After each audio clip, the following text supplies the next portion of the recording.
Генри Форд, американдық кәсіпкер, Ford Motor Company компаниясының негізін салушы. Ол жаппай өндіретін конвейер техникасын жасап шығарған.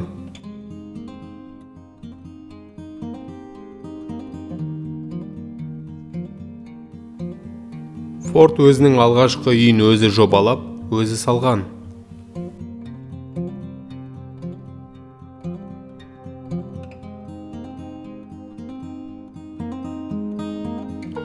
Талантты механик болған Ford өз қолымен сағат құрастырып, әйеліне сыйлаған.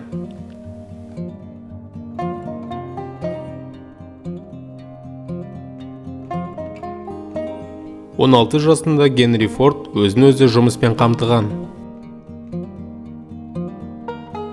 Ол көршісінің бұзылып тұрған майдалағыш техникасын жөндеп, басқа көршілерінің егістіктерін $3 өңдеген.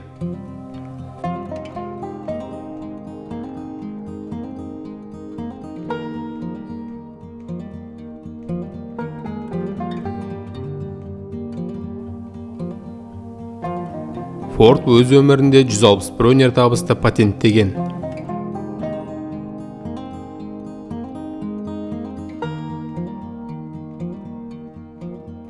Генри Форд реинкарнацияға сенген. Оның технологиялық инновацияларды ойлап табудағы жетістіктері оның өткен өміріндегі тәжірибелерден туындаған деп ойлаған.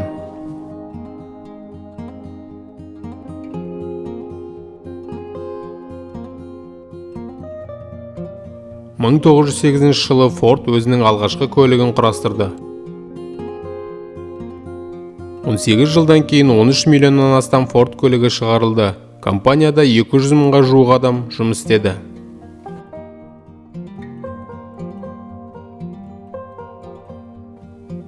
Ford өз қызметкерлерінен моральдық келбеттерін қадағалауды талап етті. Оларға жұмыстан тыс уақытта да темекі шегуге, алкоголь ішуге және билеуге тыйым салынды.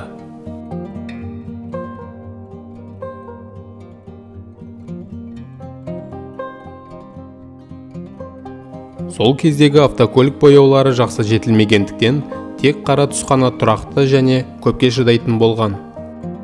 Осыған байланысты Генри Форд клиент кез келген түстегі көлікке тапсырыс бере алады, егер ол түс қара болса деп айтқан.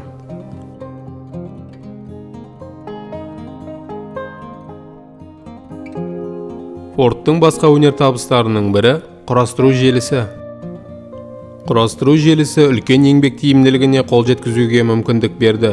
Бүгінгі таңда конвейерлер бүкіл әлемде қолданылады.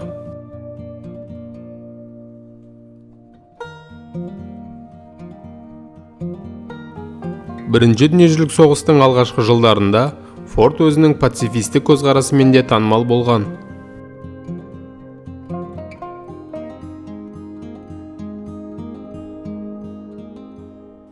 Ford мафиялармен қарым-қатынаста болған. Мысалы, ол бұрын мафия болған адамдарды жалдап, түрмеге жабылған кезде олардың отбасыларына қамқор болған.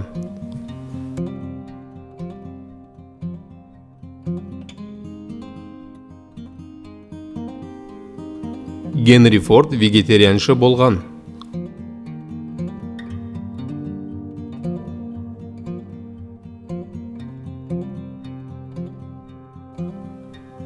Бірде автокөлік ұрлаушы Генри Фордқа хат жазған.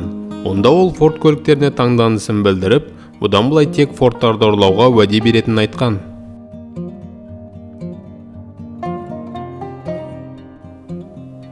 Генри Форд барбекюге арналған көмір брикеттерінде ойлап тапқан.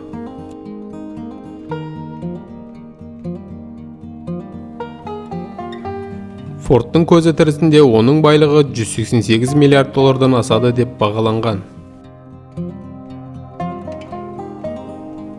Көргендеріңізге рахмет. Арнаға жазылып, лайк басып, пікір қалдыруды ұмытпаңыздар.